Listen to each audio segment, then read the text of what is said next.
I like your jersey, mate. Thank you very much, mate. You got me? I just haven't got your photo up yet or your picture up yet. How do I do that? I'm not real technical, mate. There should be a button down the bottom. It says video. If you tap on the screen, it should come up with down the bottom. It should come up with microphone and video. Okay, so participate or hang on, what do I do? Check. Yeah, so if you participants too. Yep. So if you go across, it says it's got a video. Start video. Yeah. There we go. Okay. That's the one. Thank you, Kerrod Walters, for joining me on NRL Fans WA, mate. I really appreciate you giving me your time today. My pleasure, mate. Yeah, I've actually had a few good experiences over in WA playing footy. So yeah. Yeah, well, we'll get into that very shortly. But like I said, I really appreciate you giving me your time. I know you're a busy man these days. And it's a huge honour, as you can tell. Obviously, I'm a Broncos man, so it's. See those photos? I love it. That's I've got to get me some of that sort of stuff to hang up in my but yeah, I'll get there soon. Like I said, mate, it's a huge honour to talk to you, mate, to get you on to have a chat about your career and life now and everything else. Okay, mate. Yeah, it's amazing how quickly that career goes, mate. So I've been retired longer than I played now, so that's scary. Oh, definitely, mate. We'll jump into your career, buddy. So 88 to 96, you play with the Broncos, 181 games. And then Super League, all that Super League war happens. You jump over to the Adelaide Rams. Yep. Play 41 games for them.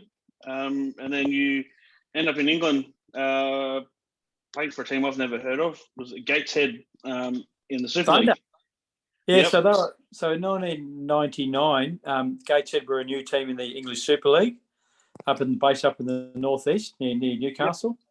Yep. Obviously, Shane Richardson, who was obviously involved with Cronulla, went over there and started the team, and we did 1 year in the English Super League, and then they merged with Hull became one team. So that's why you wouldn't have heard of them. So yeah, they lasted 1 year, then merged. It was pretty.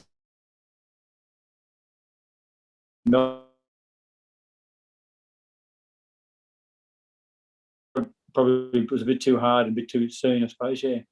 Yeah. Right. Oh, okay. Yeah. Well, there we go. Learn something new every day. Gateshead, they still play in the lower leagues, like the second division. But obviously, in the Super League in the first division and then second division. So I think they're in second division now. Yeah. Yeah. Okay. Okay. Cool. Well, after you spend your time at Gateshead, you end up going back to Brisbane. You signed a 1 year contract with them, but you only played the one game. Yeah, I signed one. I was actually going back to play for South, believe it or not. And then South, when they got punted from the comp for the 2000 season, so I rang my mate Wayne Bennett. I said, Benny, I'm looking for a start. Mate, just want to play 1 more year. And he said, yeah, come and have a game with us. And I got injured in one of the trial games. I was out for 6 weeks, and which didn't help my cause. So yeah, and there's a guy called Luke Prittis who was an up and coming player back in that day, and he got the jump on me and made every post a winner. Yep. No, he turned out to be a pretty good player as well, mate. So he played a few grand finals. Yeah. But through your career as well, mate, you get to play Origin for Queensland, and you get to represent Australia as well, mate. When you look back on your career, your professional sporting career, is there anything you take out of it that has made you into the man that you are today? I think, that to achieve things out of life, you've got to work hard and more importantly, enjoy it. So that was what we did at the Broncos in those years when we were so successful. Was we trained hard, we played hard, and we partied hard, mate. After a game, we enjoyed our wins, which is obviously very hard to do in the modern game because of the way the game's changed, become much more professional and more accountable for your actions, and obviously you've got sponsorship and that type of thing, but you've got to make sure that you do the right thing, boys. So yeah, it's a different era. So I do feel for the modern player in regards to that. They're so heavily scrutinised, as are only sports people in the modern era of sport. But mind you, they're very, very well paid these days. So you can't have it both ways.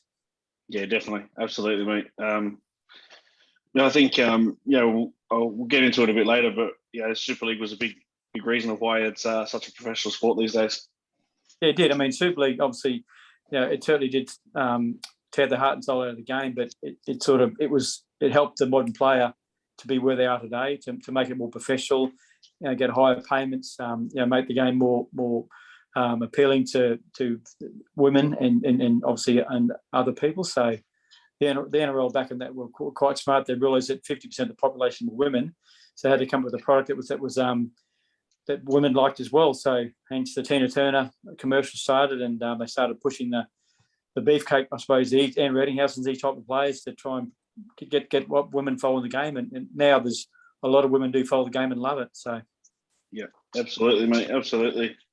Through your career, you obviously played with your brother Kevin at the Broncos. Did you ever get to play with Steve in the same team, whether it be a rep team or anything like that? No, because we didn't. We played obviously some junior footy together, but not any senior footy, because back in our day there was only everyone hooker picked, and it was either me or him. So we did tour together in '92 on the World Cup tour. But once again, 17 players, only one. You picked one hooker. There was never two picks. So unfortunately, we never got to play with each other in the same team, which is a disappointment. Kevin, obviously, Stephen did, but no, it was one of my disappointments is not to play a game with Boxshare. Yeah, that would have been pretty amazing to have all three of you Walter boys out in the field at one time.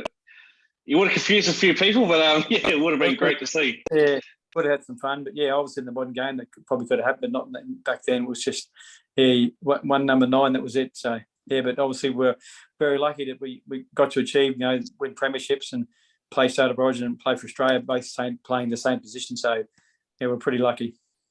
Yep, absolutely. When you were a kid, was there anyone that you sort of looked up to and that you idolised? Maybe not a sporting hero, but a family member or something like that. Oh well, my favourite footy player was Wally Lewis. Obviously, like most young Queensland kids, we idolised the King, and was just so lucky to get to play with him as well. Play State of Origin, play for Australia, and obviously play for the Broncos with Wally. So that was one of the highlights of my career, was to get him to play with him, because he was the king, and still is the king. He's still very well revered in Queensland, even during Origin times. And obviously the new heroes have come through, the Thurstons and the Lockers and so forth, and the Cameron Smiths. But the king will always remain the king in my eyes. Yeah, absolutely. I sort of grew up. He's ended the years at the Broncos, and when he went to the Seagulls. So yeah. I sort of got to miss his best part of his career, but yeah. Yeah, I got a good photo in the office here with myself and Wally having a few words when he was playing for the Gold Coast. And if I can show you that, I'll show you the photo. You see that? Oh, nice. Oh, that's awesome. Yeah, that's the king having a bit of a disagreement, but it was all settled on the field, and it was all good. Yep, absolutely. That would have been awesome. Wow. With your career, mate, playing at Brisbane, and then obviously all the Super League sort of stuff happened. You end up at Adelaide. How did that all come about? Well, obviously the Super League came, and obviously the comps were split. You had 10 in the NRL, 10 in the ARL, and 10 in the Super League. And I just thought it was, obviously Wayne said to me that, you couldn't guarantee me a spot for 1997 in first grade. I'd have to stay and fight for it. I thought, maybe it's time to move on. So Adelaide sort of contacted me and said they'd love me to come down and captain the side and try and push the game down in Adelaide. So I thought, here's a great challenge. Let's go and do it. And I thoroughly enjoyed my time in Adelaide. Obviously, at the same time, there was the Western Reds, or the Perth Reds, were playing as well in the Super League. They came in '95, obviously in the ARL, and obviously they went out. Was it '97 there last year? The Western Reds. I think it was 97, 98. I think it was 98 because a lot of them went to the. I think it was 97 because a lot of the Perth players went and played for Melbourne Storm. Yep. So it was just about trying to grow the game and push the game in Adelaide, who were obviously fanatical about AFL, and I really enjoyed my time there, and decided it's time to go to England after that time had finished. And that's one thing I do feel that where the game needs to go back. It needs to have a team in Adelaide and needs to have a team in Perth to be a truly national game. And I think that both teams would certainly be able to support a game, and they'd certainly be well supported by the Adelaide and the Perth public. That I'd love to see teams back there for sure. Yeah, definitely. That was one of my questions. I tend to believe with the 80th team coming up that probably Perth's got more of a chance than Adelaide does at the moment. Yeah, I think for sure. I mean, obviously Perth's always been touted as a future NRL team, and I think that'd be great to see another team. They have to have 18 teams now because you can't have 17 for a long period of time because you've got to buy, and you make money out of rugby league by having more games than buys. So that's why I thought it was sort of a strange one having a 17th team without an 18th team. So, but they've decided to do that in 2023. And you can imagine that there'd be an 18th team to come in the near future. And I think that Perth are a very good chance. I believe, yeah. Yeah, cool. But what do you think? Being in the AFL dominated state of South Australia, what do you think we need to do here in Perth to get that NRL to notice us a bit more? I guess. Well, I think that unfortunately, like Adelaide, Perth were a victim of the times that Perth and Adelaide were owned by News Limited, and to get the game back to one competition, they had to make sacrifices, and unfortunately, the Rams and the Reds were sacrificed for the good of the game, which is unfortunate. As were a few, obviously, ARL teams like the Crushers and I think the other team. There was obviously a few teams merged, but the Crushers were fallen by the wayside. So I just think they just need to obviously put up a really good sort of reason why they should have a team back in there. I'm sure that the support's there. There's obviously the good stadium there that will support a rugby league team. So I always thought that maybe relocation rather than sort of going for another team might be the case. But obviously they brought another team in Redcliffe. But I think if they do go down the track of another two teams, relocation might be the go. Yeah. Yeah, I tend to believe that that'll be the better way for Perth to get a team is relocation. Off the top of my head, I believe maybe the North Sydney Bears. The Bears want to come back into the comp, and you sort of can divide the home games up between North Sydney Oval and Perth. Yeah, for sure, mate. Yeah, couldn't agree more. It's worked in the AFL, with the Brisbane Lions and the Sydney Swans. They took teams up there that were from Melbourne. So I see no reason why it wouldn't work in Perth, because obviously Perth would be like very similar to Adelaide. They love their sport, and one team, one town works. I mean, the Brisbane Lions in Brisbane, went into a dominated rugby league territory, and they would be very successful and very well supported. As have the Sydney Swans, So and the other team that's based in Sydney as well. And obviously there's a team in the Gold Coast that play in the AFL as well. So if you have one team in a dominated area from other sports, it still can work. Yeah, absolutely. No, that's what I think too. I'm hoping that's you reckon the Perth Bears? Yeah, well, I reckon it would be good. That's honestly what I think would work. Because you've got the traditional North Sydney fans, followers. Yep. Some of them might not be happy that the traditional teams not back in the comp. Yep. But I think if you play half the home games in Perth and half of them at North Sydney Oval, you'll get the two lots of fans to come together. Yep. And it'll make the Perth team sort of recognise again, like you said, with Brisbane being associated with Fitzroy and South Melbourne and the Sydney Swans. Yep. It'll work. AFL's proven it can work, especially with an amalgamation team. I can't see why it wouldn't work. No, I firmly believe there's too many teams in Sydney. I think that was the case. We could make that work with playing out of Perth and obviously playing out of Sydney. But and I like to think that down the track that it'll become solely based in Perth, because there's too many teams in Sydney now. And I mean, when Adelaide first formed in 1997. I think we averaged 16,000 people to our first year. That's more than a lot of city clubs get now. So exactly. That's why it works. One team, they get behind them. They get the local media behind them. You get people like yourself that are over there that love NRL and would obviously love to follow a team. And it just seems to work. Yeah, awesome. When you were in Adelaide, how did you find the AFL players, or not the players, the fans and stuff, getting behind the game as well? Did you find they were sort of coming along because it's just another sport and they were getting behind it? No, I mean, the first year, if we found it tough, tough to sort of, you could walk around the mall and no one know who you are. They think, oh, you're that team from the Rams. But then in the second year, they got to know the Rams and they started to support the Rams. That they started to get to know a few of the players and know who they were. But I remember back in 1990, this is a long time ago, we went to Melbourne to play the first State of Origin game there down at Olympic Park. And we're walking around the city in our state. I think we might have had one of our tracksuits on, and someone said, "What's that tracksuit?" We said, "Oh, it's Queensland State of Origin Rugby League team. We're here for the State of Origin." I said, "What's that? What's State of Origin?" We thought, "You for real?" But that's just how it was. No one down there. The same in Perth. No one knew rugby league and never got to follow it. Now, it's a bit. It wasn't.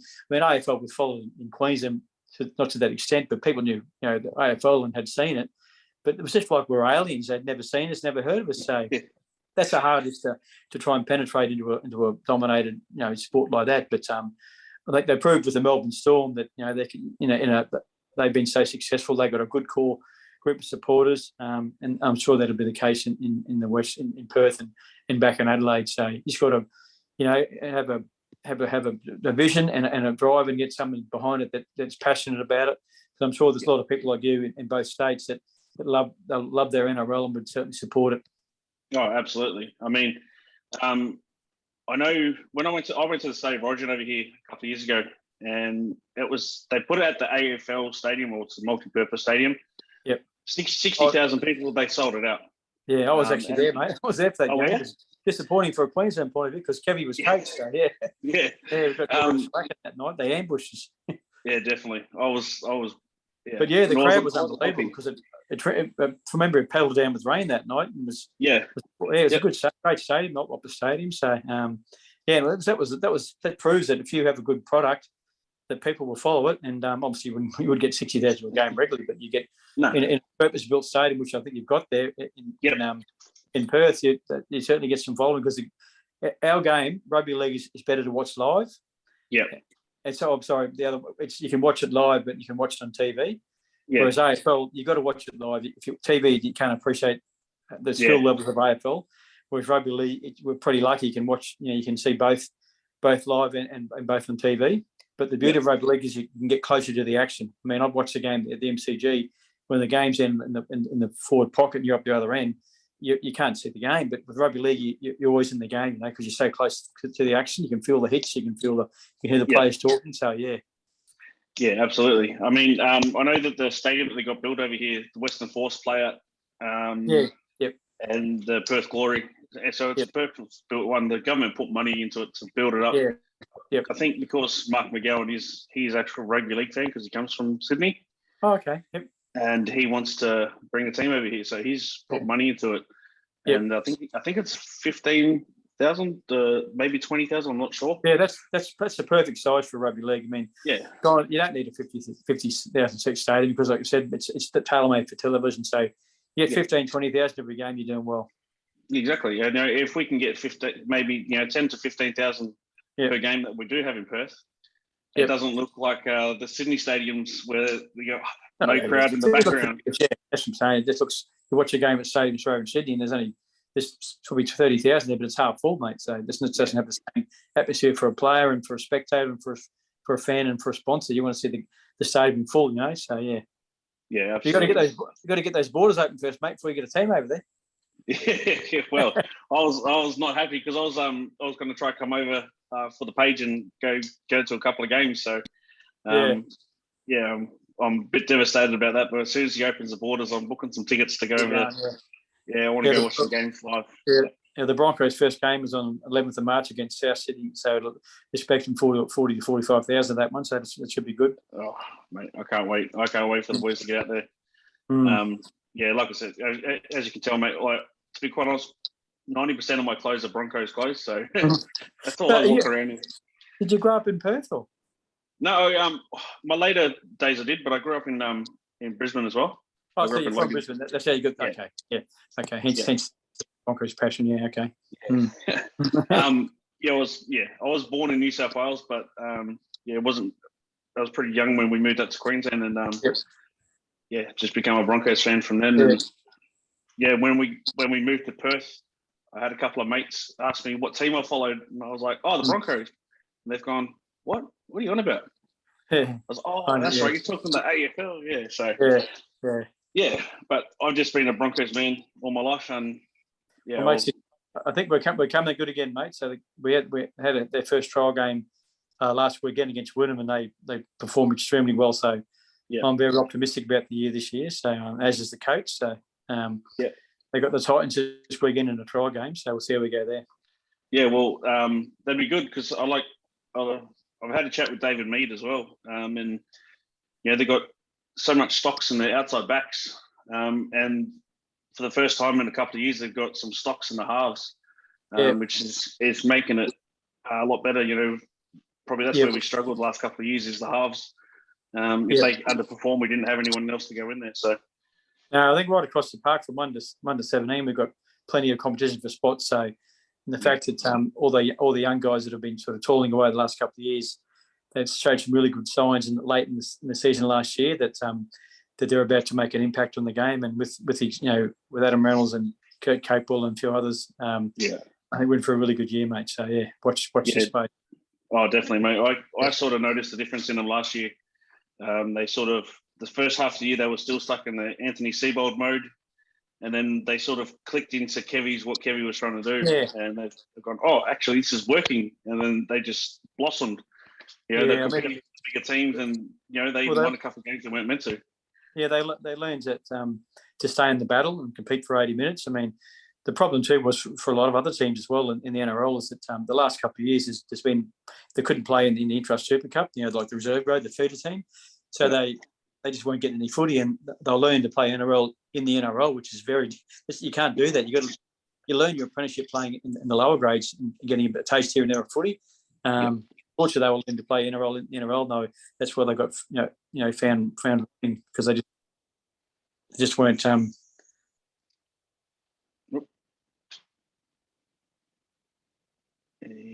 Just had a problem there, guys. It's calling me outside. Hang on, I'm going to do this again. Hang on. There we go. Yeah. You right? Yep, that's all good. I thought your phone might have died. Yeah, my phone did, but because I pushed the wrong button. Righto, where were we? I've lost where we were too, mate. So,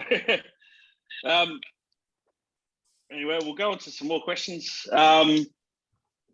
When you were, in life, have you gone through like a low point in your life? Like a dark time, and if so, how did you get through it? Yeah, I mean, obviously, the one thing with when you play sort of a professional sport, when you retire, it leaves a big void in your life, mate, and you think, what am I going to do now? Because your career goes so quickly, and all of a sudden you retire, you think, well, what am I going to do now? Now the modern player, they're better prepared because there's more infrastructure around that, preparing you for life after sport, footy, etc. So I know that my other brother Steve, he struggled the same as me. That I think, what am I going to do now? So so I've spent a number of years to sort of work out what I want to do. So, but it was just those sort of lessons you learn at a sport that sort of get you through. That you got to work hard and just enjoy what you're doing. So that's what I did. And but it's funny how you talk to other sports people when they retire. It just leaves a massive void, and then they're lost for a long time. So I think Lauren Jackson, the basketballer who recently retired, she said she just struggled, because sports about you get told where to be, what to do, and then all of a sudden it's gone. And you think, oh, I've got to do it for myself now. So it's interesting, but and also on the flip side, you see a lot of people that were successful in sport go on to have very successful business careers because they what the lessons they learned out of sport you can take into business and after sport. So yeah, absolutely. No, that's really good, mate. I know I was reading up some of the stuff on like Wikipedia and stuff like that about yourself, man. It said that you suffered a heart attack as well, mate. I did, mate. Yeah. It came out of the blue. It was unbelievable because it was only like 2 weeks before that I'd played a game of old boys rugby league and like a Queensland versus New South Wales situation. Yeah. And then it was I was watching Friday night footy the night before had a couple of drinks and went to bed. And I was actually, there's a bit of a funny story too, if you can take funnies out of having a heart attack. I was talking to Kevy the night of the game. I think the Cowboys might have been playing South Sydney, and the Cowboys were getting a few bad calls. And I ring Kevy, these Cowboys are getting hammered again with the penalties. He said, mate, it's a game of footy. Settle down. Don't worry about it. I said, yeah, you're right. So I said, yeah, no, that's about right. So, but the next Saturday morning, I woke up about 3 o'clock in the morning with a pain in my right shoulder.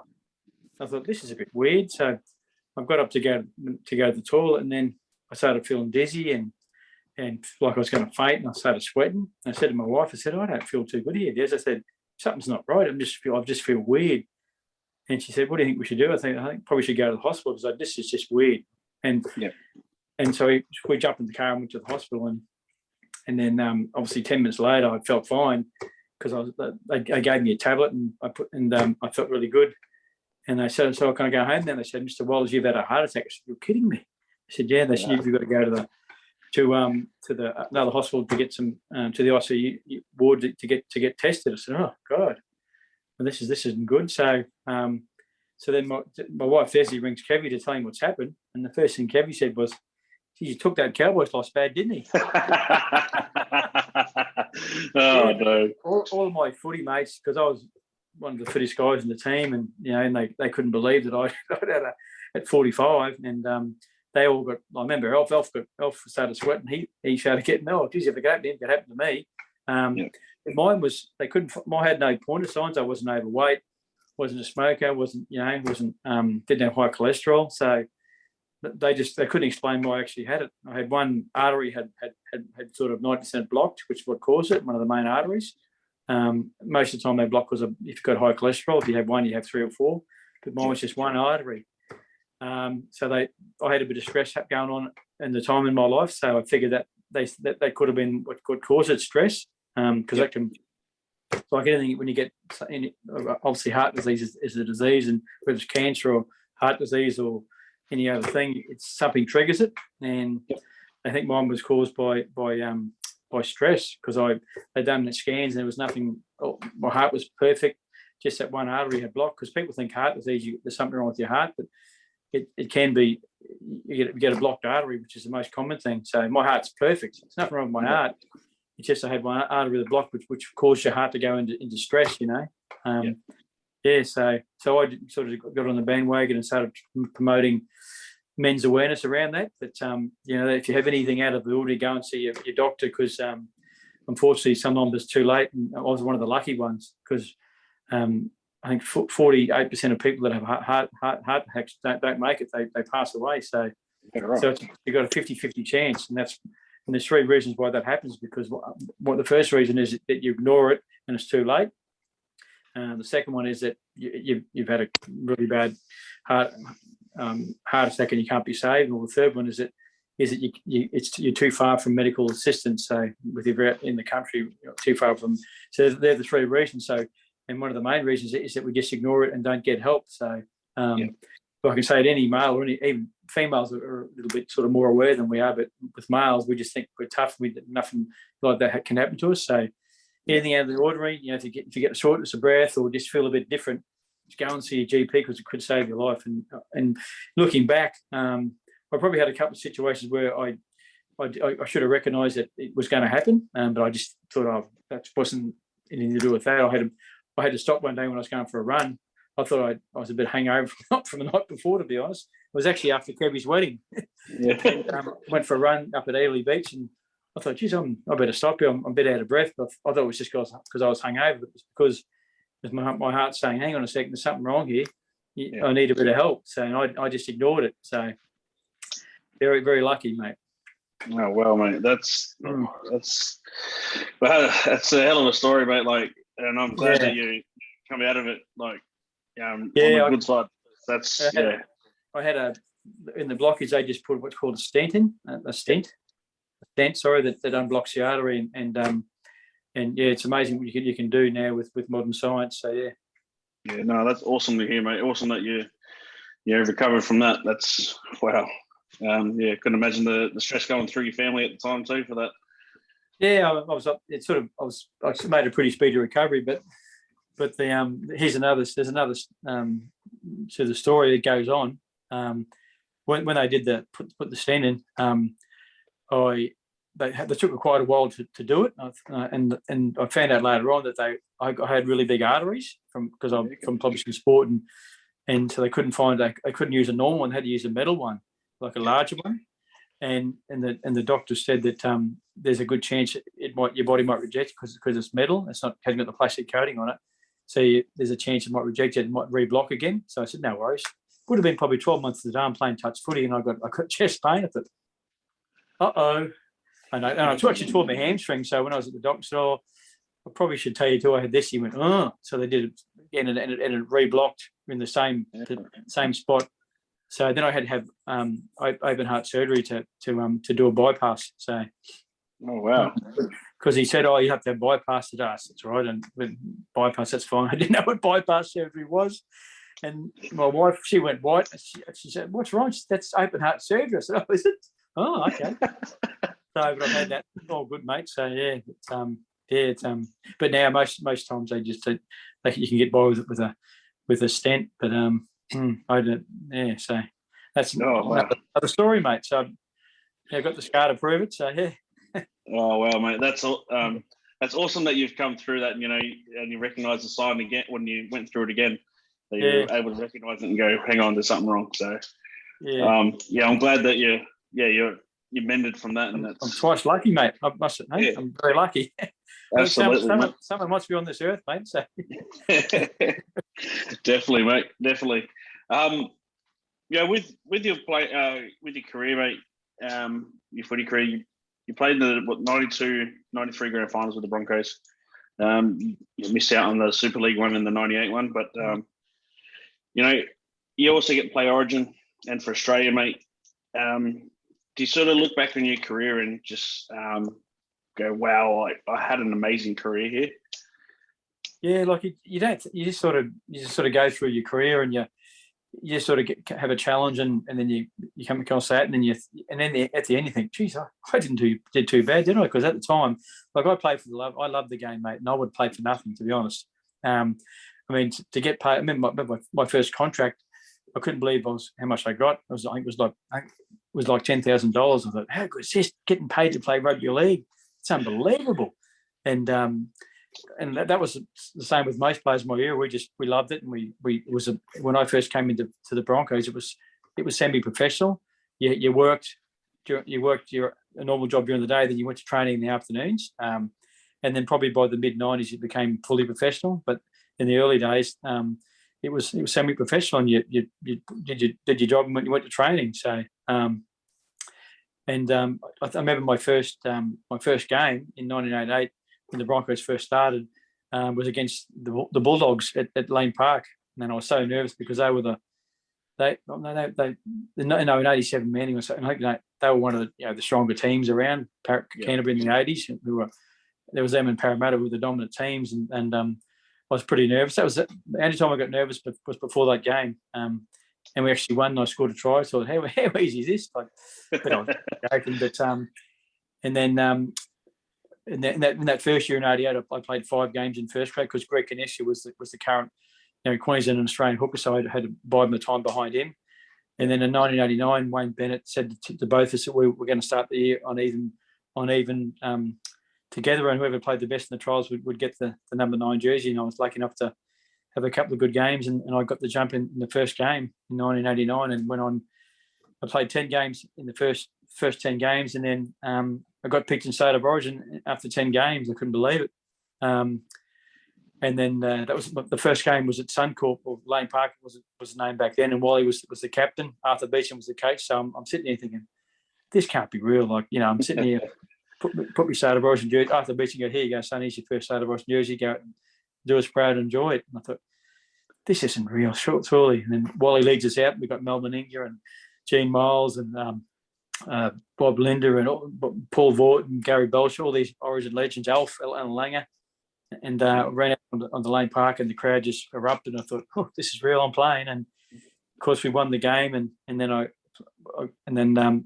we won game 3, and I got man of the match, and then we won the series in a whitewash. And then back in those days, after the 3 State of Origin games, they picked an Australian team and I got picked to play for Australia. And we went and toured New Zealand for 3 weeks. So it just all happened so quickly. In a matter of a month, I'd played Origin and played for Australia. So it all happened really quickly for me. Yeah. Yeah. Wow. That's a hell of a rise to play for Australia, isn't it, mate? Nice. Well, I think people sort of look at me and you think you're being silly, but I think playing for Australia is easier than playing Origin.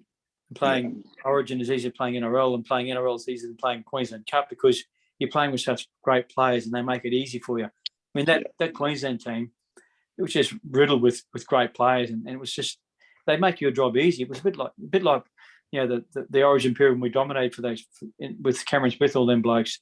Would have been easy playing in that team because they were such great players, And for the young guys that came through in that era, 92, 93, like the Wendell Sailors and the Julian O'Neills, it was easy for them because they had such great players around them, So, and that the Melbourne Storm success they had in the last 10 years is because they had such great players to make it easier for the blokes coming through. So, exactly. Yeah, exactly. I was talking to Steve Renoff yesterday, and we're talking about the 92 grand final, and we're talking about his try that he scored. And he goes, if you watch back, Kevy pushes Kerrod out of the way at dummy half and passes it out. How do you remember all that? Well, St George had grubbed it into the in goal, and somehow Willie Kahn got the ball out, beat a couple of defenders, and got out a metre from the line. And I've just sort of gone to dummy half just to obviously either scoot from dummy half or pass it to one of our forwards to take a settler. And then Kevy and Alf saw opportunity for Pearl. So Kevy pushed me out of the way, and I thought, what's going on here? Then bang, bang, Kevy to Alf to Pearl, and 100-metre try. I mean, that's playing footy.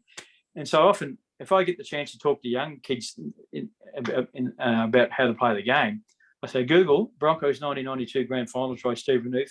That's how you play footy. You play what's in front of you, and you back your ability and you back your skills. It wasn't a set play.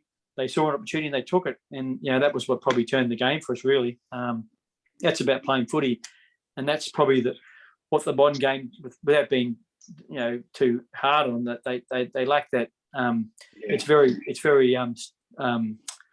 like robots. They everything's sort of pinpointed what they have to do, whereas a footy player needs to play what's in front of them and react to what the defence does, and that's a lot of the modern players haven't got that ability, which is not their fault. It's just the way the game's evolved, So exactly, So but the great players like that have played in the modern era, like the Thurstons and the Cameron Smiths and the Cooper Cronks, and they have that vision, that they can see and they can react to what's they can play the structured game, but they can also play the unstructured game, which is what makes them such great players, Yeah, absolutely. That's one of the things that I've observed while watching the games is, you've got all these robots out there, and they're all athletes in their own respect, but they can't play ad-lib footy. They can't see what's in front of them.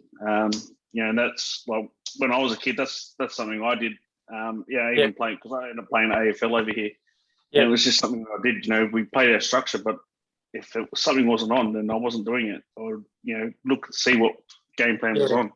And that's not the modern players' fault. It's just how they're coached now. But I'm really happy that in the last couple of years we've sort of gone away from that structured footy, and the unstructured sort of ad-lib footy is getting rewarded again, because you can't. The wrestlers going out of the game, and that's what made it very hard to play unstructured footy, because it was hard to create opportunities from that. But now, with the game being sort of more open and more fluent, we're seeing the unstructured sort of footy come back to the fore, and that's great for the game and great for the little guy who's not 110 kilos and 6'2". The little guy can play a role again. Yeah, and it's the same. I think that 6 again rule is helped that too. Because they're able to just keep rolling on, and it's put the defence on the back foot, so the little guys can play those. Well, hang on, there's a gap here, there's a break here. Let's and it's made it a lot easier for them guys.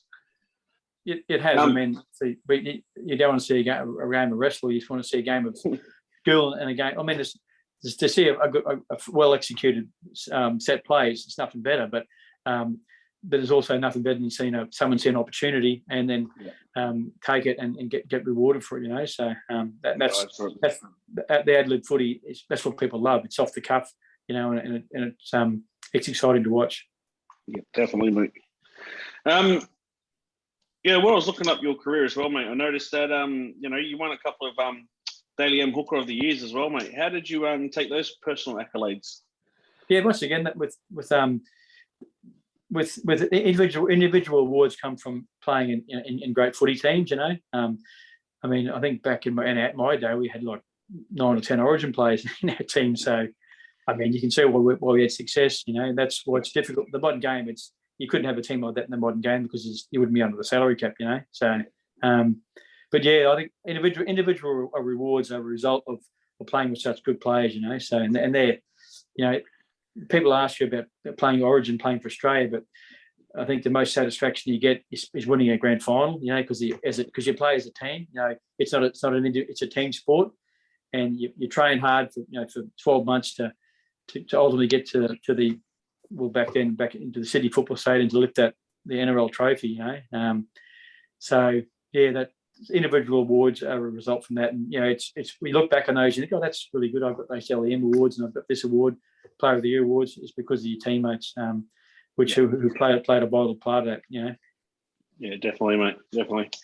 I was also reading up that you had to go at going into the politics as well with your old mate Glenn Lazarus. Lazo took me into that. Oh, he got me there, Lazo. Yeah, he said, "Oh, look," because Lazo obviously was a senator in the federal parliament and was actually doing a really good job.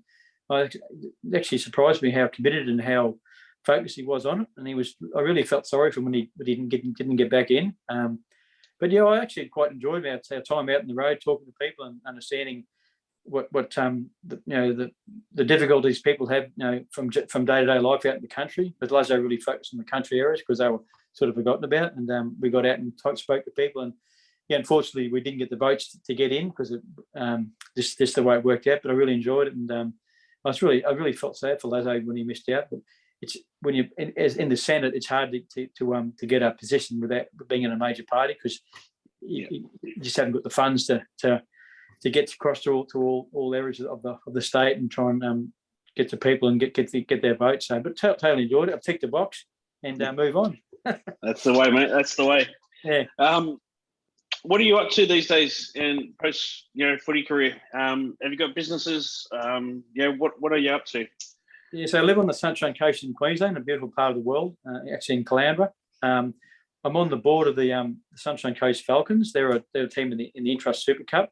I'm on the board there, and I decided to go in there to try and make sure that we had a team on the Sunshine Coast that young kids could aspire to go to that and then go to the next level, which is NRL. And we've actually had a number of players that have played for us to go and play for the Melbourne Storm in the NRL. So the Sunshine Coast Falcons are linked with the Melbourne Storm. That we're their feeder club.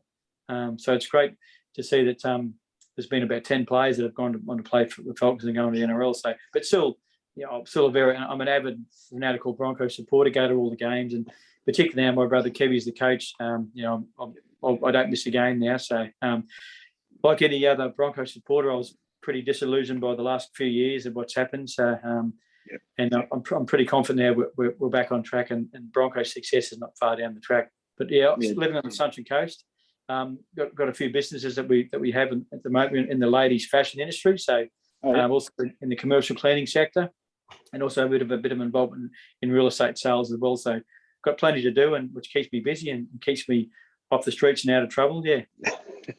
Well, mate. Yeah, if you want to plug your stuff on this interview, mate, go for it, mate. I'm happy to put your stuff out on the social media as well and share it around. Well, our business is called Sweet Charlotte Studio. It's a ladies' fashion industry. We sell ladies' fashion and homewares. We've got 3 shops on the coast, and also we have an online business. And also I've got a commercial cleaning business, but we mainly do all of our works on the Sunshine Coast called Pure Property Cleaning.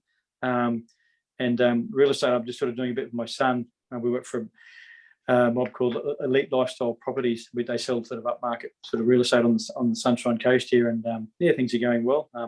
The property game, I suppose, is the same in Perth. It's going gangbusters on the coast here, and I pity for young people trying to buy a house there. I just feel from it. It's just become unattainable, which is very sad. Because when I grew up, if you wanted to buy a house, if you had a good job, you could virtually go and buy a house. But now you need more than a good job to buy a house. So yeah.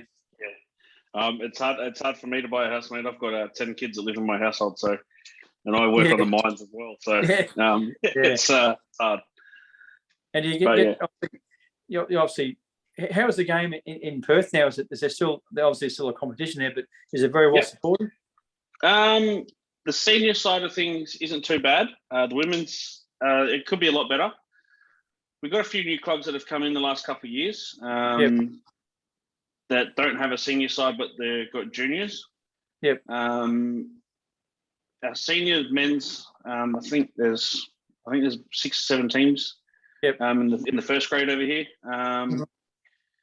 The women's competition just has taken off heaps. The women's tackle and tag, that's taken off. And our juniors we've got, I'm not sure on the numbers, but I'm pretty sure we're outside of Brisbane and New South Wales, we've got the most junior participation in rugby. That's great, isn't it? Yeah. Can I say, just you mentioned the women's game. I'm just amazed at how far the women's game has come in the last 5 to 10 years. It's a really good product now. I mean, obviously, you watch those state of origin games in the NRLW. It's a really high standard, and they're really professional. They train hard, and it's a really good product. And I shake your head when you talk to rugby league supporters that I can't watch that women's game. I said, mate, you should do yourself a favour, watch, because they're very skillful. And they train hard, and it's really good to watch. So, obviously they're making slowly they're sort of getting more and more professional with what they get paid. So they've got a way to go yet. But hats off to the women's game. It's a really good product. Yeah, I think I love watching the women's game simply because it takes me back to, like, for example, when you guys were playing. That simple, in a sense, simple styled footy, additive footy as well. They have their certain structures, but then they play their additive footy, and I love it. Compared to the men's game where it's like we're talking about before, it's so structured. Yeah, these girls are getting out there and they're making the big hits, which I loved. Which you can't really, it's physical, mate. It's very physical. I mean, the Origin game was actually played in the Sunshine Coast this year, which Queensland won in pretty sort of wet conditions, and it was a really high standard. And I think that any if you like rugby league, you got to like the women's game because it's a very good standard, very good product. Yeah, and obviously, absolutely. Our big challenge on the Sunshine Coast is to get we want to get a ladies team in the National Rugby League. So that's our challenge. But probably too hard getting a men's team in the National Rugby League. But we think we can sort of down the track get a women's team in the National Rugby League. So that's our goal. Yeah. Yeah, that'd be great. That'd be great to see. Yeah. We've got a couple of ladies that play in the NRLW that are from Perth. One played in the Indigenous and the Māori game the other day. Yep. Okay. Kennedy Farrington. She's from South Perth, one of the South Perth teams. Yep. Oh, good. Excellent. Yeah. So there's people from Perth that are still able to get over there and represent. Yeah. Is there any? There's no games in Perth this year, is there? They used to play games, because the Rabbitohs used to play a few games there, didn't they? Yeah. The Rabbitohs and Broncos played a few. Then Rabbitohs played a couple. Then I think it was Manly in New Zealand. Warriors used to come over as well. Yeah, but because of the COVID, I think I first played a game there in 19. Might have been 1993. I think we played a game over in Perth against forget it was. No, that was 1996. I think it might have been. Yeah, we played a game in Perth against who did we play? We won, and then I had played a couple of games for the Rams over there as well. Yeah, in Perth. Yeah. So yeah. But I remember South always play a few games, didn't they? South and someone else in Georgia played there. I can't remember. Yeah. Yeah, I know the Broncos played a couple games over here when South first started coming back. Yeah. Over here. Because I went to Darren Lockyer's last year. When he played over here, so I went to that game. Yeah, is that the game when Jarrell Yowie did his ankle? No, I think it was the year later. Yeah, it was terrible. Yeah. Anyway, it was against South too. Yeah, over here in Perth. Yeah. But that's all I got for you today, mate. I No worries. really appreciate you giving me your time. Kerrod Walters, thank you for joining me on NRL Fans WA. Much love to you and your family. Appreciate your time, and good luck with everything going on in your life. My pleasure. And go the Bronx. They'll be right this year. That's it, mate. Thank you very much. See you later. See you, buddy. Bye.